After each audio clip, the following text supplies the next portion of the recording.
అంబటి రాంబాబు గారు ఎప్పటికప్పుడు press meet ముందు బయటకు వస్తే మాట్లాడేటువంటి ప్రతి మాటలు కూడా హైలైట్ అవ్వాలనేటువంటి ఉద్దేశంతో మాట్లాడుతున్నాడు తప్ప అతను పబ్లిక్ లో అందరితో మమేకమయ్యి అందరు ఏ విధంగా ఉంటున్నారు, నేను ఏ విధంగా ఉంటున్నాను అనేటువంటి ప్రక్షాళన కానీ మీరు అర్థం ముందుగా నిలబడి చూసుకున్నట్లయితే అంబటి రాంబాబు గారు మీకు అర్థం అవుతుంది. పెమసాని గారి ముందు, ఆయనకున్నటువంటి నైతిక విలువల ముందు, అతను మాట్లాడేటువంటి మాటల ముందు మీరు గోరంతా కూడా పని చేయలేరు, పనికి రారు.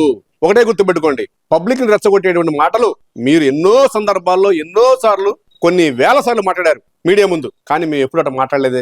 అంటే మీరు మాట్లాడుతూ ఉంటే మేము చేత కాకుండా చూస్తూ కూర్చుంటే మంచోడా? ఏదైనా ఒక మాట మాట్లాడితే దానికి నువ్వు బెల్ట్ కొడితే అక్కడ పడతావు ఇక్కడ పడతావు, కొట్టు చూడు చూద్దాం, నీ తరం కాదు, మీ తాతలు కూడా దిగి రావాలా ఈసారి కొట్టాలంటే. ఒకటే చెప్తున్నారు కూటమి ప్రభుత్వంలో ఉన్నటువంటి డిప్యూటీ సీఎం పవన్ కళ్యాణ్ గారు కూడా రాలేరు, వైసీపీ ఇక రాదు అనేటువంటి మాటని అసెంబ్లీ సాక్షిగా కొన్ని లక్షల మంది చూస్తా ఉంటే వాళ్ళ ముందు చెప్పడం జరిగింది. ఇదే మీరు రాసి పెట్టుకోండి, మీరు మళ్ళీ అధికారంలో రావడం అనేది కళ. ఆ కళని ఇప్పుడు కాదు, వచ్చే నెక్స్ట్ 20 ఏళ్ల తర్వాత మీరు అంతా బాగుంటే అప్పుడు చూద్దాం. అంతేగాని ఇప్పటి వరకు ఇప్పుడు పరిస్థితుల్లో మీరు రాలేరు.